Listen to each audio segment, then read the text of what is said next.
झकझोर के रख देने वाला विरहा भेज रही हूँ। आशा नहीं पूरा विश्वास है कि जैसे आप लोगों ने हर विरहा को दुलार प्यार दिया, इस विरहा को भी आप लोग ज्यादा से ज्यादा दुलार और प्यार देंगे। और उम्मीद से ज्यादा विश्वास है कि इस विरहा को सुन के आप लोगों का कलेजा दहल जाएगा। बाबू भूमिका कलेश हमारे कवि आदरणीय इंजीनियर उदय राज भारती गुरु जी ने भूमिका को अपने कलम के जादू से सजाए। कैसे गुरु जी?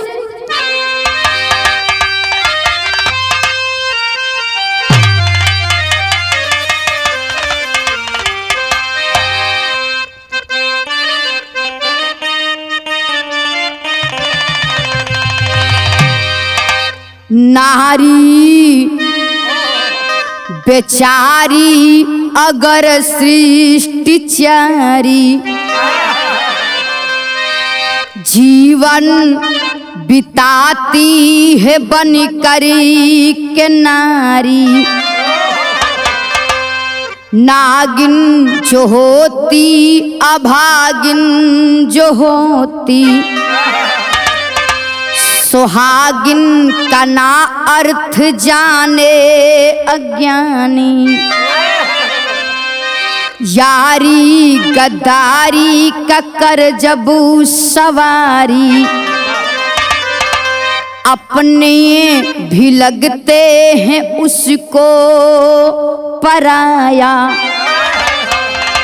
यहाँ ठोकर मनौता खाए उदेरा, आरती नहीं ऐसा दुख अब सहाता।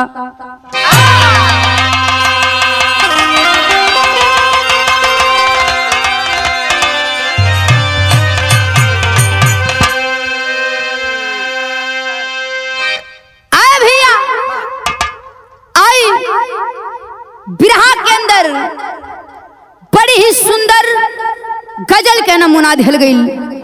आदरणीय कवि इंजीनियर उदय राज कवि जी की एक अलग खोज। का गुरु जी? वाह वाह।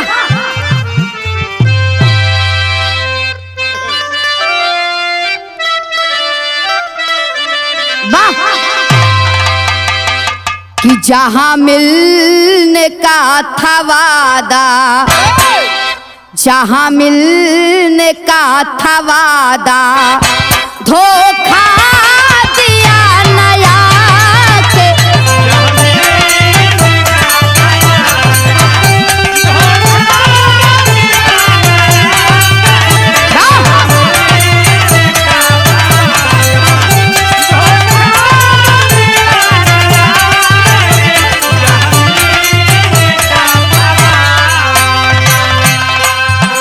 एक लाइन कवि जी औरों लिख लेन।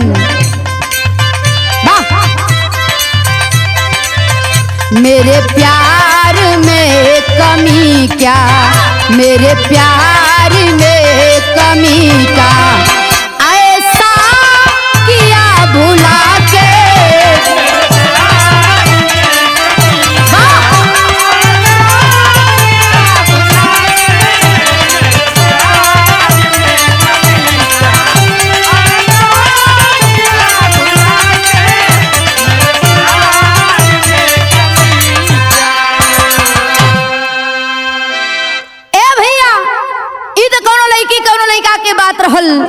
लेकिन बिरहा में भाव दिहल गई कवि जी के कलम इशारे के लिए। इसका कैसी बेदर्दी दुनिया, कैसी बेदर्दी दुनिया, कैसा हुआ जमाना।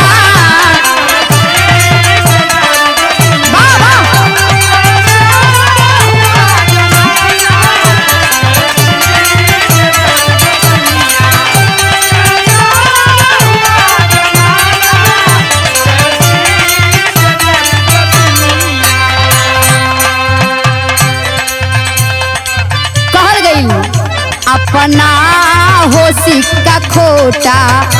अपना हो सिक्का खोटा, फिर दोस्त तो बहाना।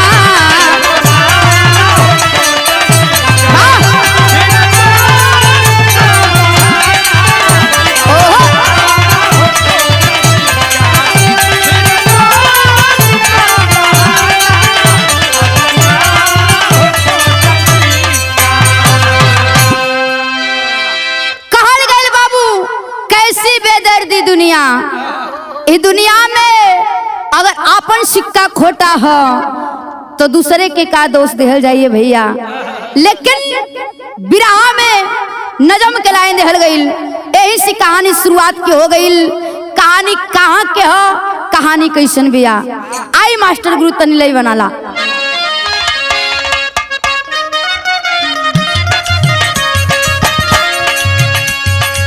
लोग कहते हैं दुनिया विश्वास पर टिकी भाई,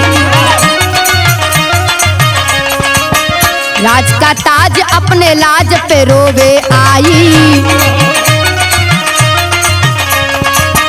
यूपी में जिला मेरठ नाम जो कहाता है, थाना हस्तिनापुर उसी के अंदर आता है। बहुत सुना थाना गांव भंडोरा की कहानी है, दामनी पत्नी के आंखों में नहीं पानी है।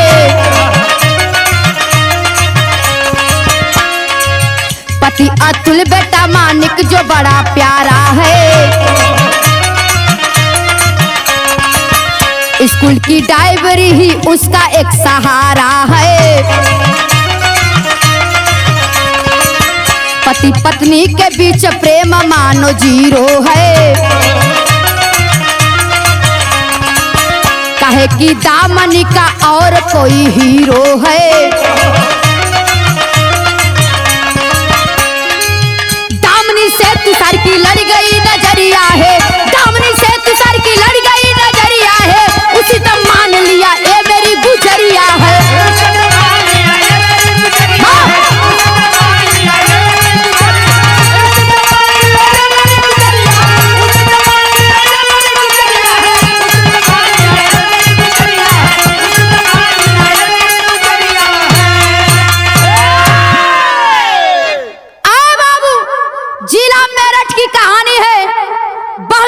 थाना भंडोरा के रहे वाले एक छोटा सा परिवार, जिस परिवार में माता पिता और एक बेटा है। पिता का नाम अतुल बताया गईल और माता का नाम दामनी और बेटा का नाम मानिक था। आए बाबू, बस सुना थाना गांव भंडोरा के छोड़ के हस्तिनापुर जेबल कॉलोनी में जाकर के रहने लगे। जब रहे लगलन और दोनों प्राणी मिलकर अतुल और दामनी एक स्कूल खोलन बाबू। दोनों प्राणी मिलकर स्कूल खोले और दोनों प्राणी मिलकर स्कूल को चला रहे हैं। और उसी स्कूल में गाड़ी चलाने वाला एक ड्राइवर जिनका नाम तुषार बतावल गई। जब तुषार बच्चन के लिए आवे ले जाए, धीरे धीरे समय बीतत गई और धीरे धीरे दामनी और तुषार के बीच प्यार बढ़ने लगल। नैन चार हुआ, प्यार बढ़े लगल। जब प्यार बढ़े लगल भैया, तो एक दिन के बात रहल, तुषार दामनी से अपने प्यार का इजहार कई देलेस। जब प्यार के इजहार कई देलेस तो एहर दामनी कैलेस का बिरहा में एगो गीत लागल गुरुजी। फिर से बजिए।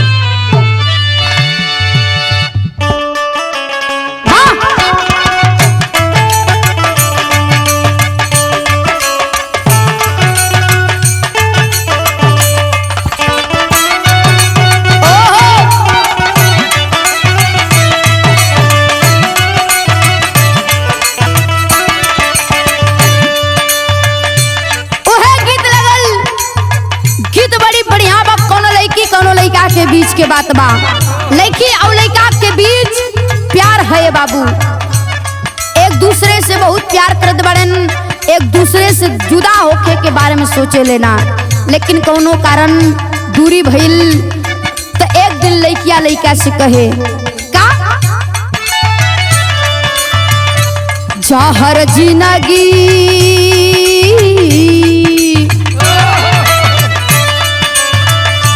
जहर जिंदगी में घोरबू जो तबाह करबू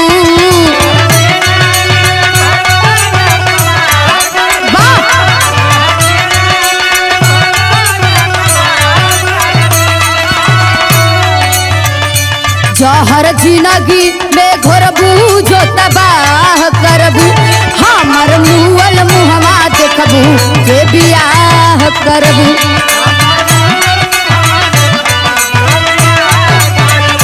बाबा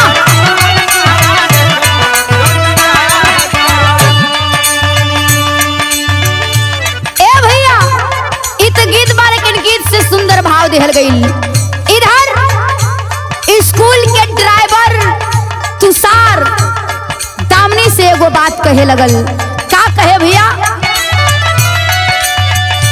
तुषार कहले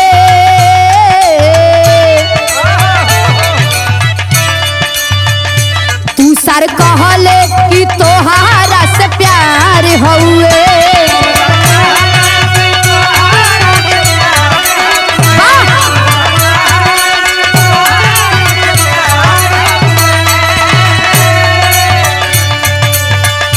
तुषार कहले कि तोहारा से प्यार हउए तोहरे साथे जियब मरब तू संसार हउए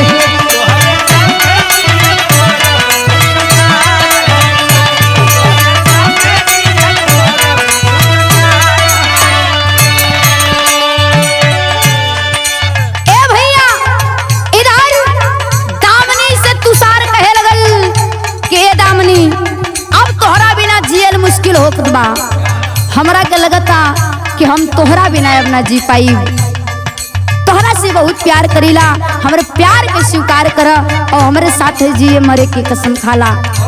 ए भैया इतना बतिया सुनते ही दामनी अपना आपा खो देलेस, जब आपा खो देलेस तो कैलेस का इतना सुनाता दामनी दिलावा लुटाई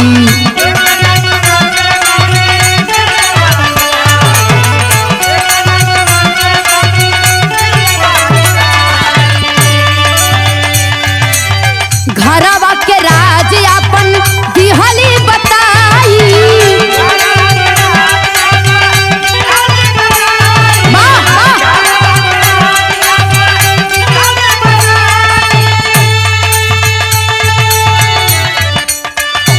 पिया मरी है तभी 20 लाख तैयार हउए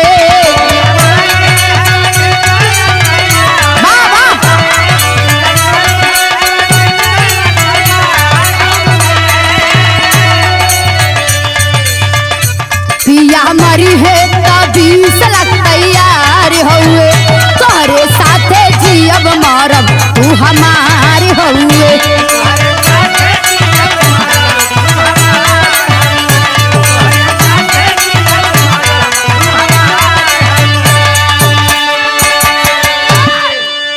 ए भैया इधर तुषार का बात सुनकर दामनी प्यार और पागलपन में बदले लागल। जब पागलपन में बदले लागल तो तुषार से कहे लगल कि हमारे जो सैया बड़े हमारे पति अतुल जवन बाड़े उनके नामे 20 लाख रुपया है, अगर हम उनका के छोड़ दे तो पैसा हमार ना होई, अगर वो मर जाई है तो पैसा हमार हो जाई, हम अपने पति के ना छोड़ब। ए भैया इतना बतिया सुनते तुषार लालच में आ गई। लालच काहे के आ गई? इधर दामनी के भी पावे के चाहत रहल, दामनी के साथे साथे पैसा भी पावे के लालच हो गई। तुषार सोचे लगल कि अगर अतुल के मार देहल जाई तो दमनियो हमार हो जाई और पैसों हमारा हो जाई। अब उपाय बनावे लगलन तो भइल का बिरहा में एगो गीत लागल। वाह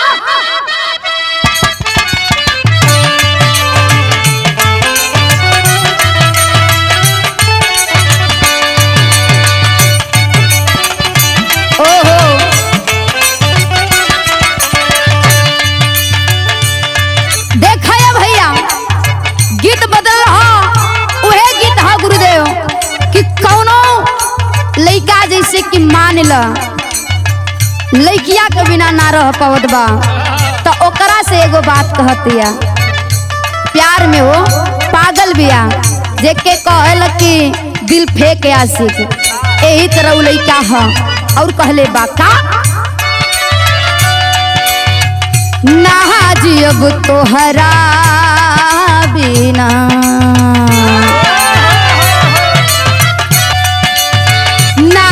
अब तोहरा बिना अजुए बुझाइल बा।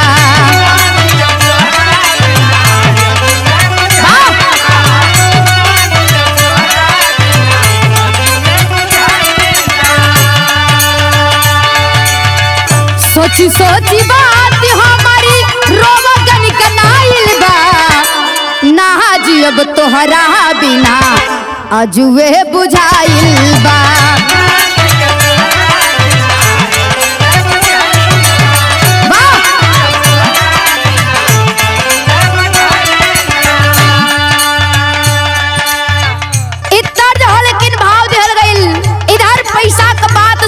तुषार दामनी से एगो बात कहे लगल का ना होई काम ऐसे,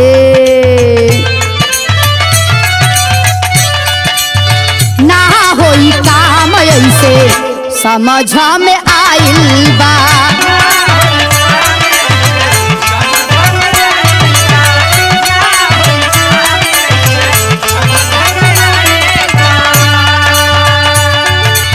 रहिया से देखायन के जरूरी हटाइल बा, रहिया से देखायन के जरूरी हटाइल बा।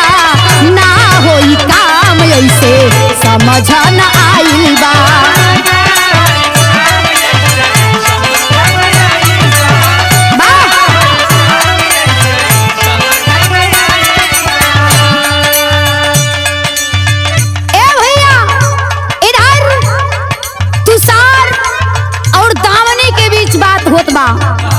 दामनी कहे लगल अगर जब तक हमार पति जिंदा बड़न इत मुमकिन बा कि हम तोहरा संगे अपन जीवन व्यतीत कर सके। इतना बात सुनकर तुषार दामनी से कहे लगल कि हमरा के अब सब समझ में आवत बा कि का करे के ह। लेकिन अंतरा के भाव दिल गई पूछले उपाय तब तुषार से दामनी तोहरा बिना पूरा हमारा हो कामनी।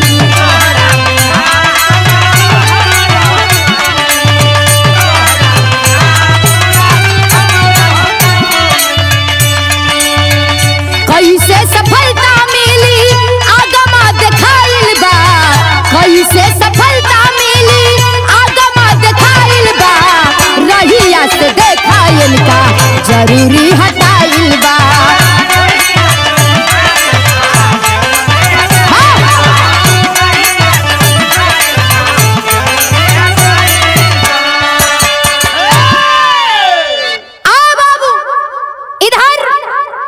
तुषार और दामनी के बीच बात होखे लगल कि कौनो उपाय कइल जाई और अतुल के ई रास्ते से हटावे के पड़ी।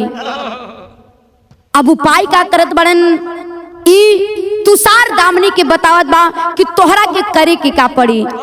बिरहा में एगो गीत बदलल। आई गुरुजी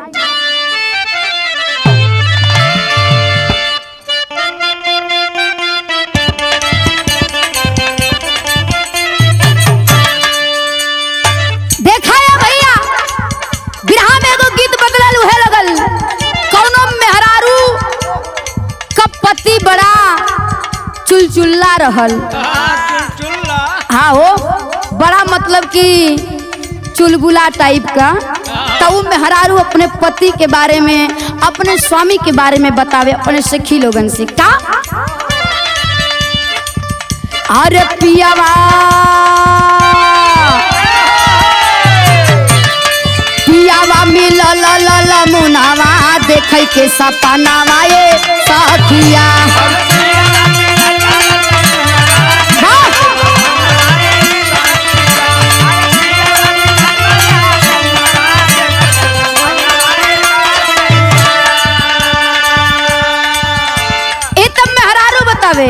लेकिन भाव का दिहल गईल इधर दामनी के तुषार उपाय बतावत बड़ाई। उपाय का बतौलन भैया? अरे दिहले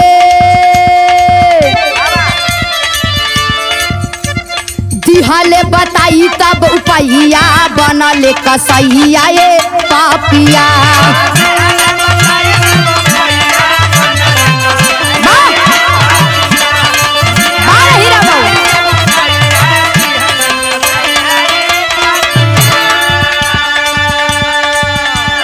बतावत बा तुषार का बतौलन, अंतरा के भाव दिखल गई।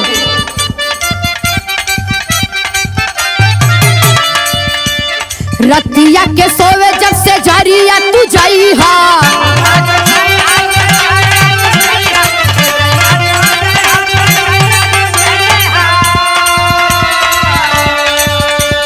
दूधावा में निदिया के गोलियां मिलई हा।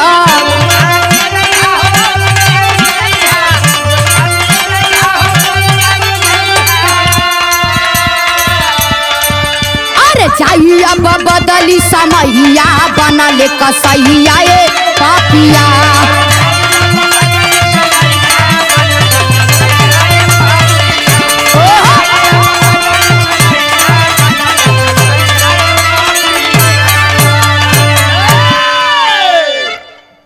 बाबू इधर तुषार दामनी के बतौले कि तू एक काम करी हा, जब घरे जइहा सांझ होई खाना ओना खा पी के जब सोवे खातिर जइहा लोगन, तब अतुल के दूध में नींद के गोली मिला दिहा। ए बाबू धीरे धीरे समय बीतत गई, ऐसे नींद के गोली मिला मिला करके पिया दे और अपने आशिक तुषार के साथ अपनी रात बितावे। धीरे धीरे समय बीतत गई। एक दिन तुषार दामनी से कहे लगल कि सुना, कब तक छुप छुप के इस तरह का मिलल जाई, कुछ औरे उपाय करे के होई। जब औरे उपाय के बात सुन ले तुषार, तो दामनी से कहे लगल कि तब एक काम करी हा, काल ही वाला जो रात हुई उ रात की अतुल के दूध में अधिक से ज्यादा कम से कम 9-10 ठे नींद के गोली मिला दिहा। रात भइल तेहर दामनी करत का बा। गीत एक बदल गुरुजी।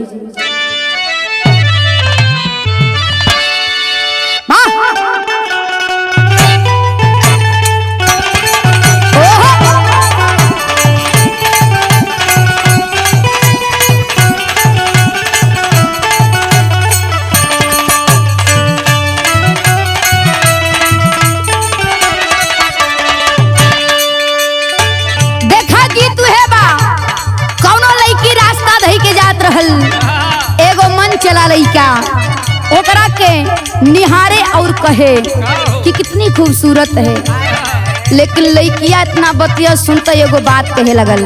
का कहे? का देखेला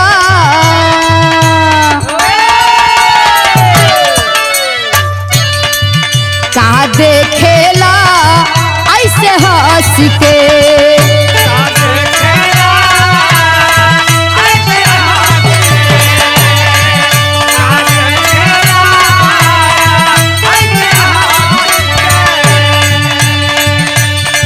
जान ले बाका कोहरा में कस के,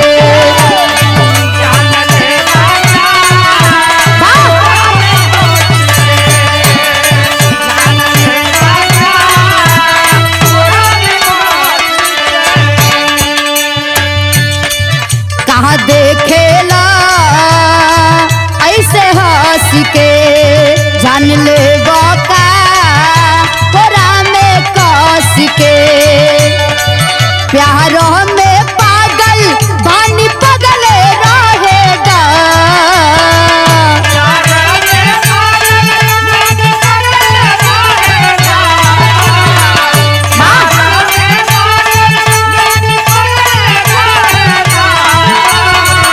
ए धनी हो अचरे से बांधल दिल बधले रहेगा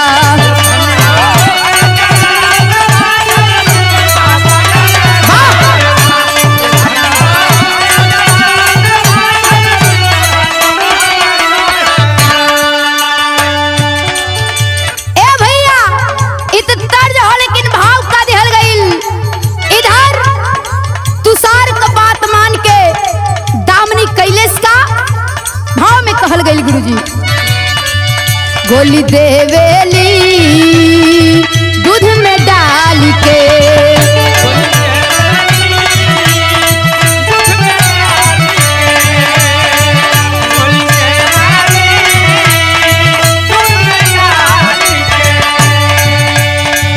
नहीं जनले ऊ अपने हाल के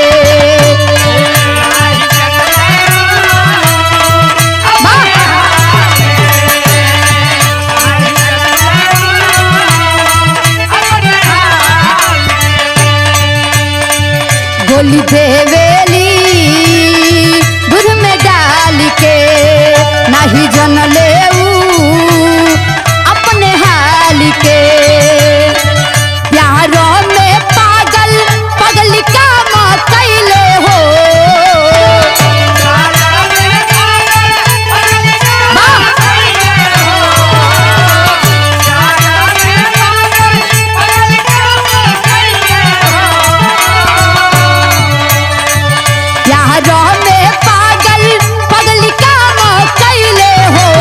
अपने हाथे आपसे नूरा नीलाम कैले हो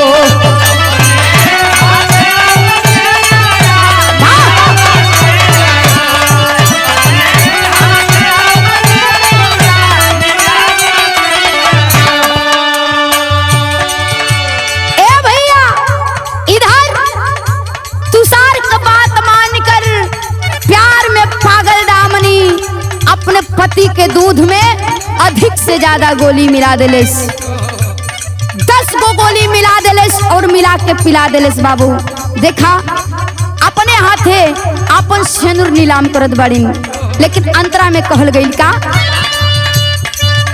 पहिले से बात कैले ऐसा उत्पात भइले दूसरा उपाय भी लगावे हो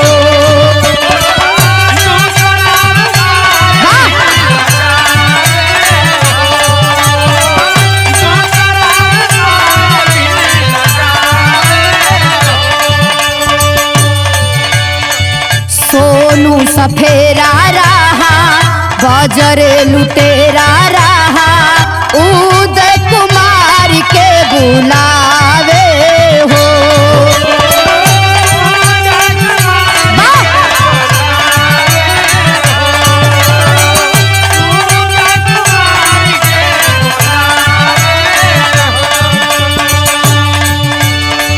रतिया में दोनों पापी घरवा आइले हो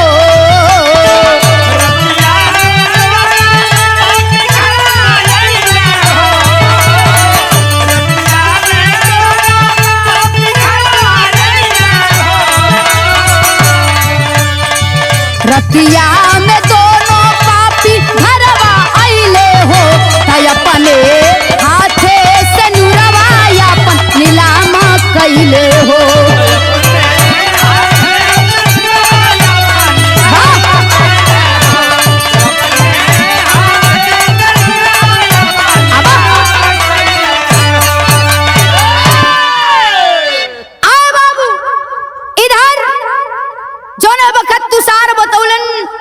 दामनी से कि रात के नींद के गोली दे के सुता दिया ओकरे बाद अपन काम हम कई जाके दूगो सफेरा से बात कैलन।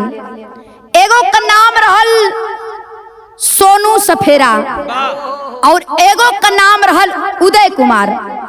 ए भैया दोनों से बात कैलन कि कुछ पैसा आप लोगन के जितना चाहिए, 1000, 2000, 50,000, 40,000 आप लोग ले लिहा, लेकिन एगो हमके ऐसन साफ दिहा कि जौने का जहर बहुत तगड़ा रहे। ए बाबू ई जौन सोनू सफेरा रहल ई बहुते लालची रहल। कैश ठीक है आपका काम हो जाई, कहन कि रात के समय हम जवन एड्रेस देती वही एड्रेस पे ही सांप पहुंचा दिया। रात भइल दूध में गोली मिलाकर पिया देलिन और इधर रात के समय सफेरा लोग पहुंचल बाड़न। जब पहुंचले ने भैया तब भइल का कवि जी को टेरी में लिखे के पड़ल। आई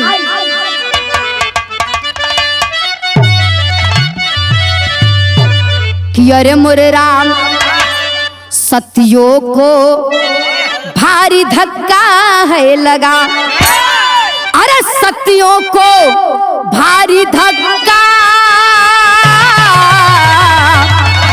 सतियों को भारी धक्का है लगा, तो सती ने छुड़ा दिया यमराज का देखो छक्का, यही रे छक्का यही।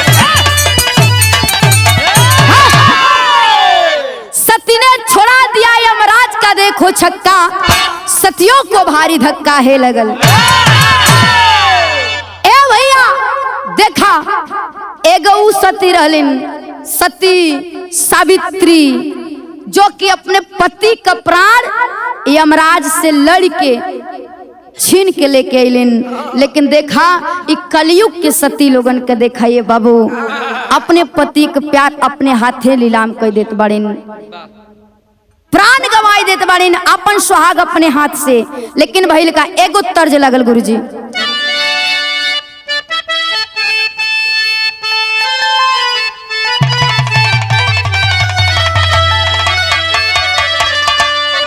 गोलिया खियाई खुद ही सजिया सोवाई सजिया,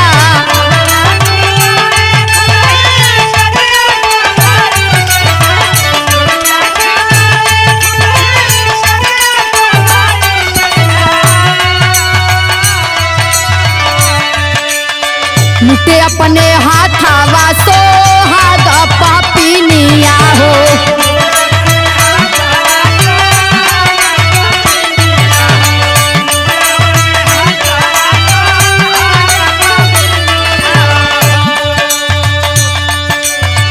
पहले आसर दबैया पियवा सुताला पियवा,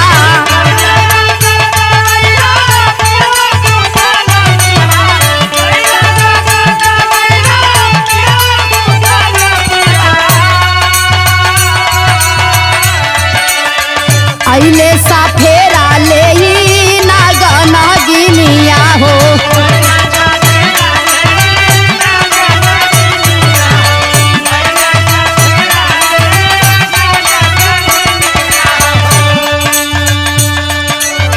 कई बेरी डसालिया डसले सदेहिया हो,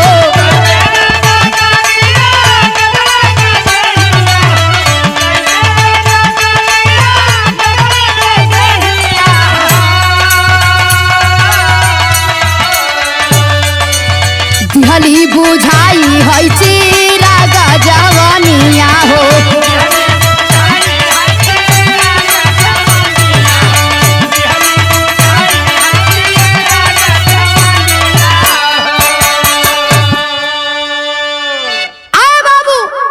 रात का समय रहल, इधर दोगो सफेरा अपने समय से पहुंच गए और दामनी दूध में नीत का गोली मिला के पिया दिलिन और जा करके ए भैया जौने बखत गहरी नींद में बेहोशी के अवस्था में अतुल सुतल बाड़न और वही जहरीला सांप ले जाकर उनके यही सीना पर रख दिलन। ए बाबू जब रख दिलन रात के समय रहल, सांप कई बार अतुल के शरीर में डंक मरलेन। ए भैया जब कई बार डंक मरलेन, इधर सबेर भइल बा।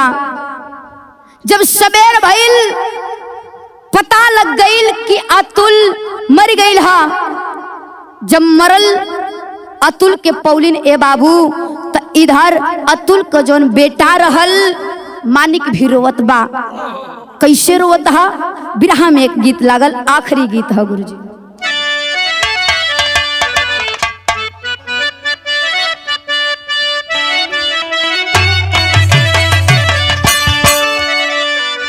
वह गीत बा कौनो दुल्ही अपने दिल के दर्द बतावतिया। ओकर पिया परदेसी बाड़न और पिया के वियोग में उ दुल्हिन बतौलिस का, पिया परदेस गईले तार लागल टोपिया में।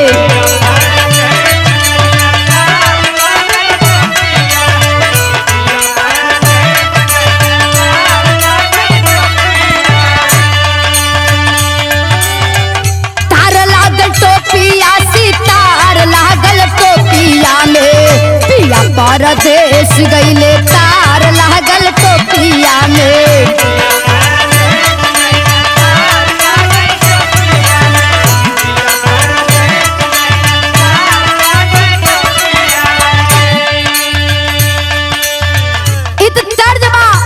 लेकिन छोट कलैका अतुल अपने बाबू के मरल देख के रोवत बा।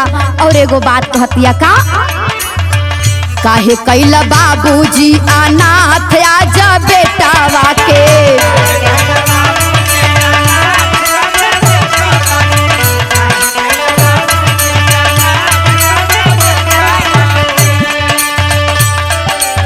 अनाथ आजा बेटावा हो, छोड़ आजा बेटावा के। काहे कैला बाबूजी अनाथ आजा बेटावा के। बारे हीरा बाबू तारा बड़ा जबरा समझेगा।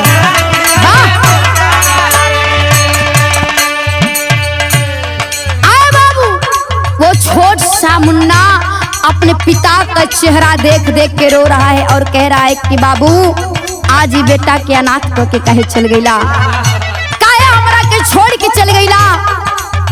लेकिन एक बात और कहले बिया का, अंतरा के भाव दिल गई, कैली कसूर कावन हमारी महतरिया।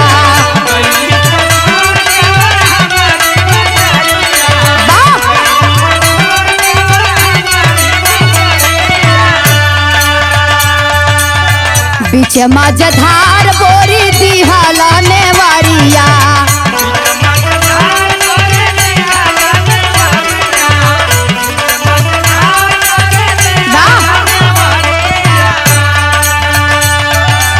भूल गईल काहे दीनानाथ आज बेटावा के। भूल गईल काहे दीनानाथ आज बेटावा के। काहे कैल बाबूजी अनाथ आज बेटावा के।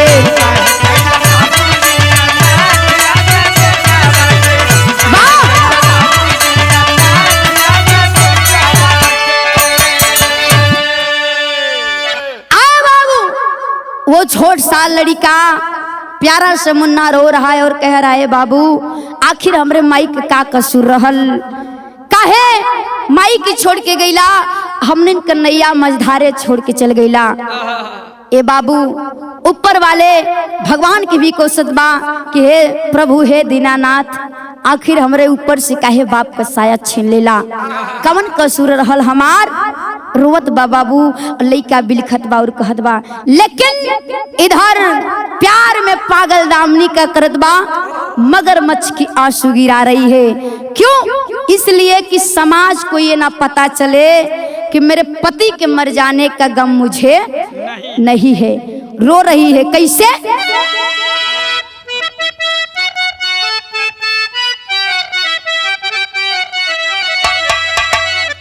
अरे नकली आस बहावे ली बिल खाई भेस गवाई हो, कहवा गईला सैया तू ही पराई भेष गवाई हो।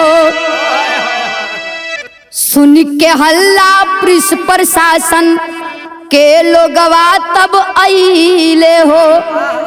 अतुल के बिस्तर पर जिंदा एक नाग है तब पहिले हो।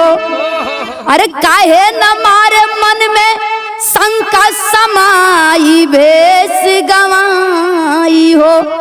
अरे ससुर अजब सिंह असली राज सुनाई भेष गवाई हो। आए बाबू, जब अतुल के मरने की खबर अतुल के पिता अजब सिंह को पता चलल तो बाबू माँ और बाप रोते बिलखते अइलन। जब अइलन ये भैया अतुल के शरीरिया के देखलन तो अजब सिंह के शंका हो गईल। शंका भइल इस सब बात केहू गांव के लोग भी रहेला तो ऐसा कोनो बात होला बाबू तो लोग छुपावे ले नहीं। अतुल के बाबू अजब सिंह प्रशासन पुलिस के फोन कैलन। जब प्रशासन के लोग आइल अतुल के लाश के ले गइल। पोस्टमार्टम हुआ। जब पोस्टमार्टम हुआ रिपोर्ट आइल तब प्रशासन के लोग बतौलन कि इनकर मौत सांप के कटले से भइल बा। इतना बतिया सुनते ये बाबू अजब सिंह जौन रहलन अतुल के पिताजी एकरा के माने खातिर तैयार ना भइलन। कहन कि ऐसा हो ही नहीं सकता, ई सांप के कटले से नाय इनकर हत्या कैल गईल बा, ई कौनो साजिश कैल गईल बा। ए बाबू तब अतुल के पिताजी अजब सिंह बतावे लगलन कि हमरा के हमरे बहू पे शक बा। काहे कि इधर अगल बगल के लोग हमरा से कभी कभी फोन करके बतावे कि हमरे बहुरिया के साथे एगो लइका हमरे घरवा आयल जाइल करत रहल। हमरा बहू कहा चाल ढाल ठीक ना बा, लेकिन हम एकरा के अनसुना कर देनी, लेकिन हमरा के यह शंका बा तो एहर होत का बा। अजब सिंह कहत बाड़न। बिरहा में आल्हा के भाव दिहल गईल।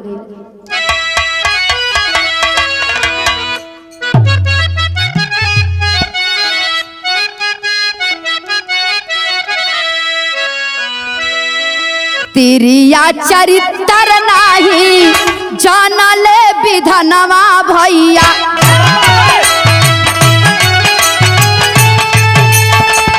सहारा विधानवा के उहे हो हरा।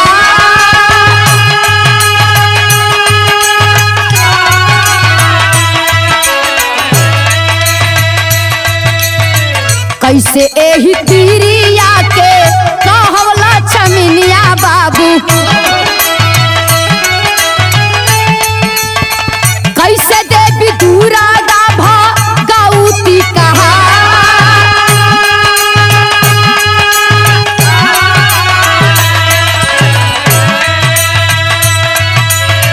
बाबूजी लिखाए ताबा थाने में रपटिया भैया।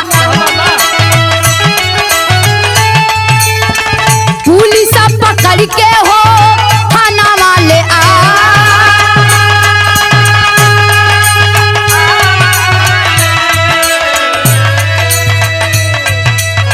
डंडा के मार सबा भेदवा बतैले बाबू। प्रेमी तुषार के हो नामा बता।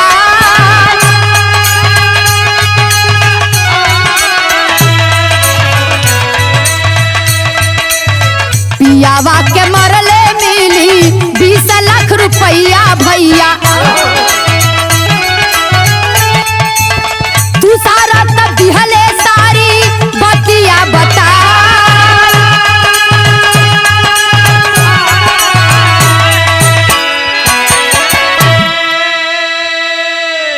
आए बाबू पुलिस प्रशासन जब दामनी को पकड़ के ले गए थाने में, जब ले गए महिला पुलिस 2-4 गो जब लाठी मरलिन तो सारी बात दामनी बता दिलिन कि हम एगो लड़का से प्यार करीला जौने का नाम तुषार है।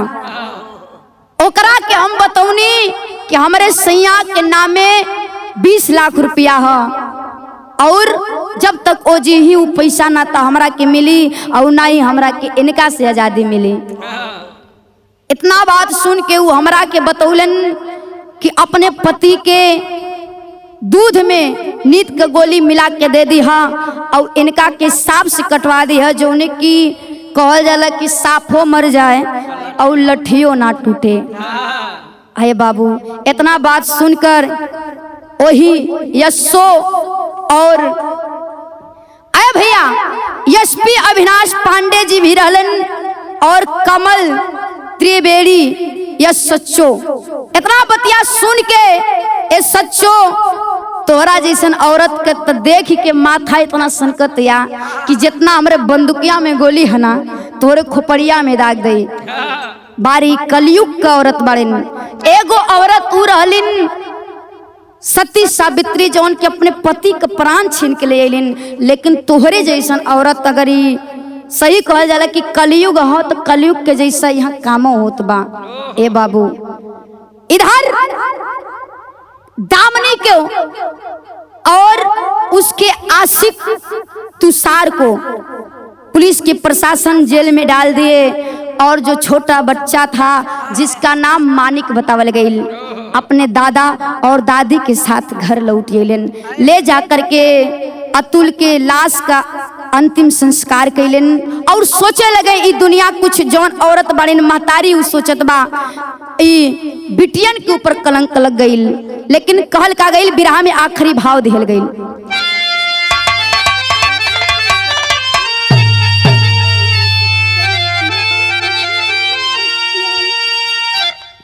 अरे कहेला लोगवा दुनिया में पराई बिटिया मायके कोखिया में दगिया लगाई बिटिया।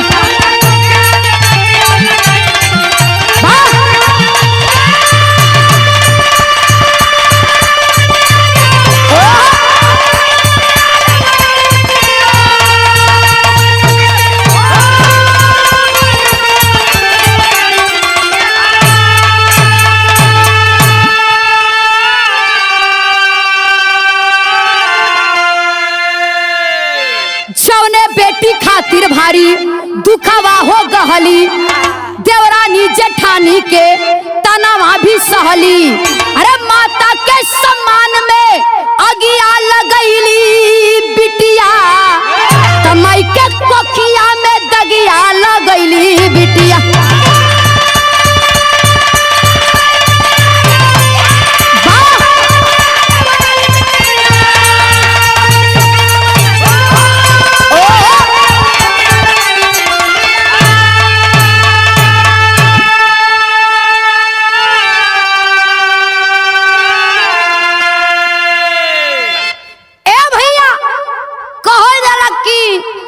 बिटियन के औरतन के लोग दुर्गा का रूप देवेलेन। अगर केहू के घर में बिटिया पैदा हो जालिन तो लोग खुश तो भले ना रहेले, लेकिन कहेले कि आज हमारे घर में लक्ष्मी पैदा भइल बड़ेन। लेकिन देखा आज के उहे लक्ष्मी माई के गोदी के दाग लगा के चल देलिन, कुलक्षणी बन गईलिन। ए भैया कैसे बिटियान के ऊपर और केहू भरोसा करी और कैसे कोई मर्द अपने पत्नी के ऊपर भरोसा करिए। बाबू हमारी कहानी यही समाप्त हुई। आगे गुरु खानदान के परिचय हो। ए बिटिया कोने बगिया के फूल हा आई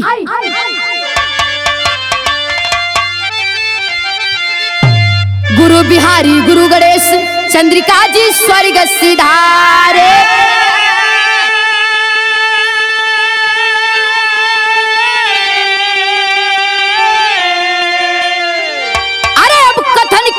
कवि उदयराज अरे शिव मिलन के सहारे।